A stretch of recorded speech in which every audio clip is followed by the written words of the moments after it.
नया IBN 7 हौसला है। नमस्कार, आप देख रहे हैं देश दिन भर। मैं हूं रिचा अनुदेश और इस बुलेटिन की शुरुआत हम करेंगे दिल्ली पुलिस के एक और बेरहम चेहरे की कहानी के साथ। एक बार फिर दिल्ली पुलिस का घिनौना चेहरा हम सबके सामने आया है। वैसे तो दिल्ली पुलिस हमेशा ही हमारे साथ होने का दावा करती है, लेकिन क्या ये सच है?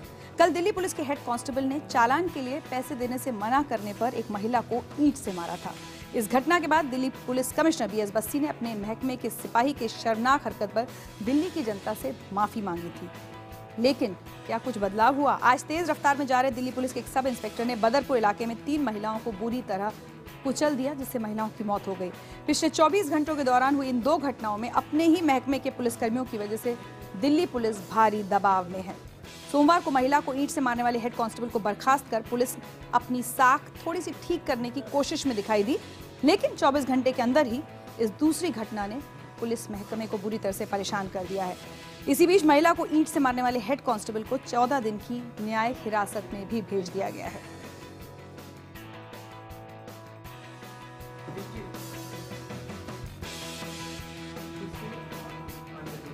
और आइए अब आपको सुनाते हैं कि बुरी तरह से शर्मिंदा हुई पुलिस कमिश्नर BS बस्सी ने कल किस तरह से माफी मांगी थी।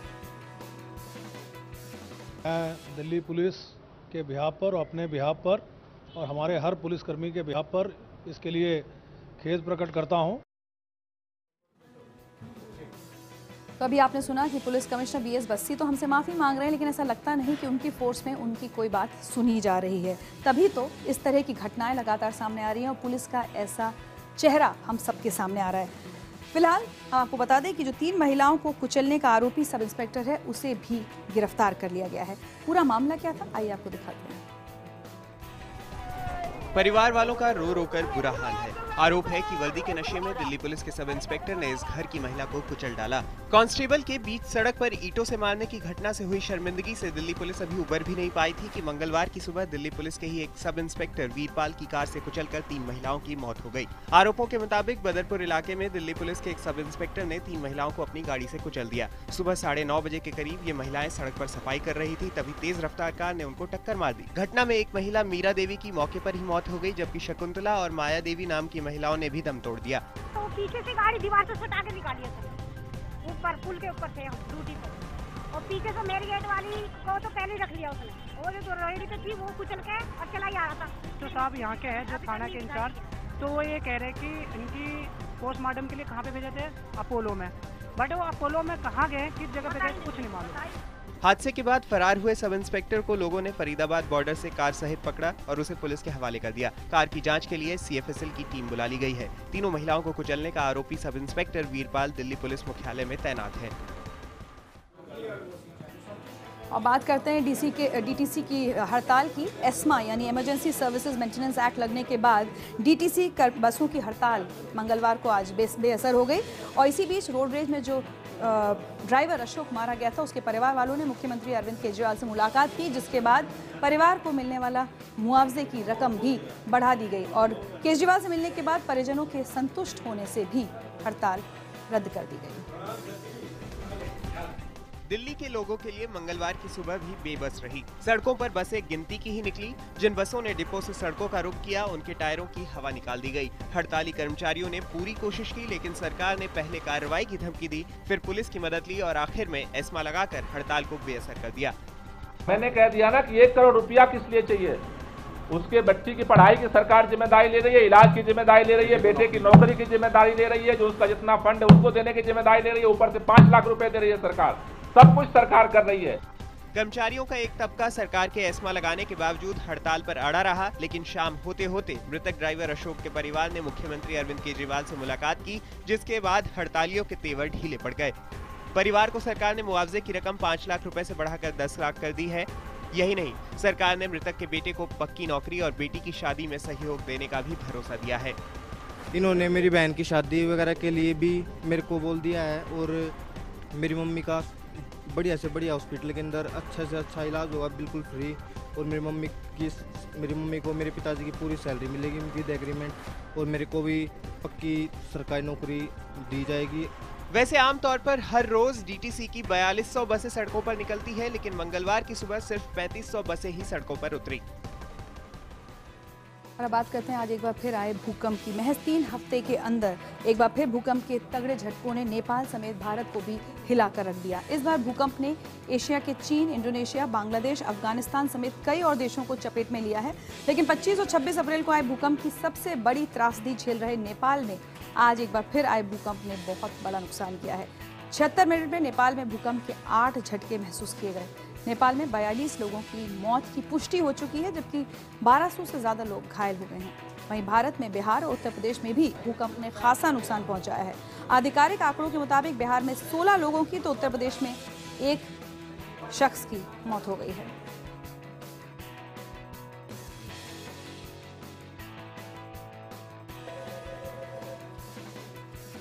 और आज दोपहर 12:35 पर जब भूकंप का पहला झटका महसूस किया गया और इसके बाद थोड़ी देर में भूकंप के झटके नेपाल को थर्राते रहे। जैसे ही 7.4 तीव्रता के झटकों से नेपाल हिला, लोगों में बुरी तरह से अफरा तफरी का माहौल हो गया। पहले से ही नेपाल अभी पिछले भूकंप के खौफ से उबर नहीं पाया है और यहाँ पर तो अब लोगों को समझ नहीं आ रहा था कि वो जाएं तो कहाँ जाएं, करें तो क्या करें।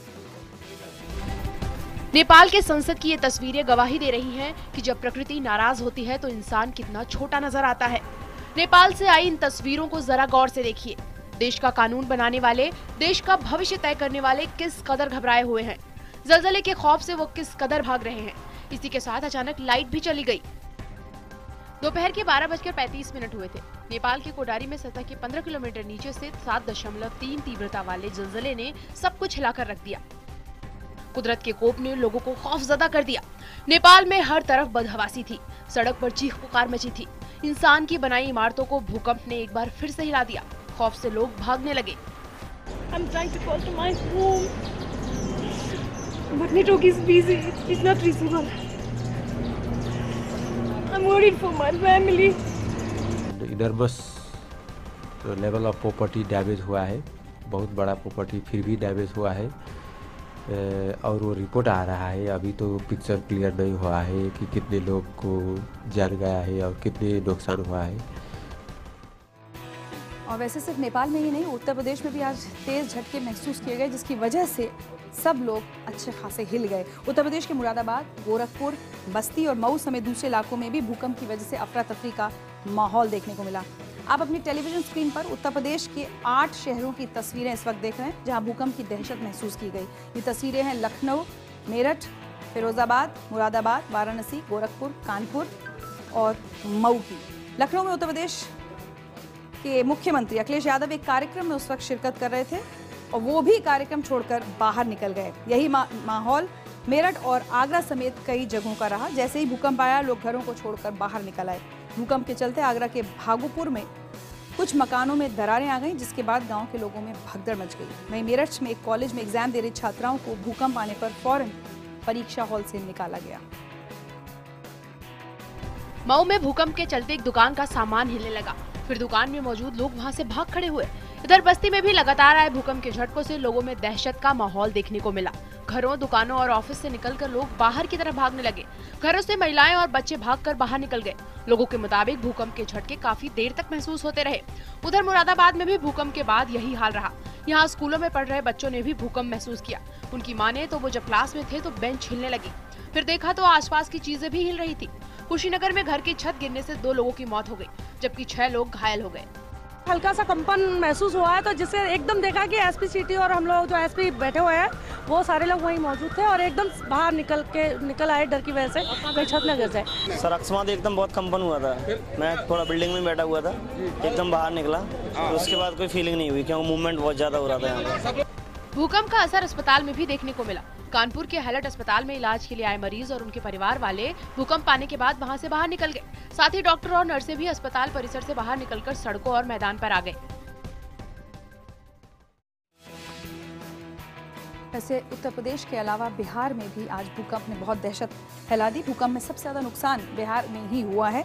यहाँ 16 लोगों की मौत की खबर आ रही है, जबकि घायलों की संख्या 38 पहुंच गई है। पटना, समस्तीपुर, खगड़िया और मुंगेर की तस्वीरें आप अपनी टेलीविजन स्क्रीन पर देख रहे हैं, जहां भूकंप के बाद लोग दहशत से घरों से भागने लगे।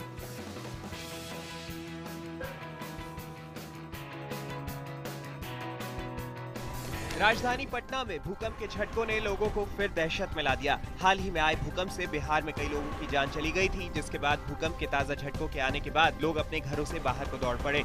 लोगों ने घर और ऑफिस खाली कर दिए। कई घरों में दरारें आ गई हैं और राजधानी पटना में 2 लोगों की जान जा चुकी है। दरभंगा जिले में भी 2 लोगों की मौत हो चुकी है। घरों की दीवार गिरने से दरभंगा के सिंधवारा और मानीगाछी इलाके में 2 लोगों की जान चली गई। छपरा जिले में भी 2 लोग मौत के आगोश में समा गए। वहीं समस्तीपुर और खगड़िया में भूकंप के झटके आने से भगदड़ मच गई। यहाँ तक कि मरीज भी अस्पताल में बिस्तर से उठकर बाहर की ओर भाग निकले। आप देख रहे हैं देश दिन भर। कांग्रेस उपाध्यक्ष राहुल गांधी के केंद्र सरकार पर हमले लगातार जारी हैं।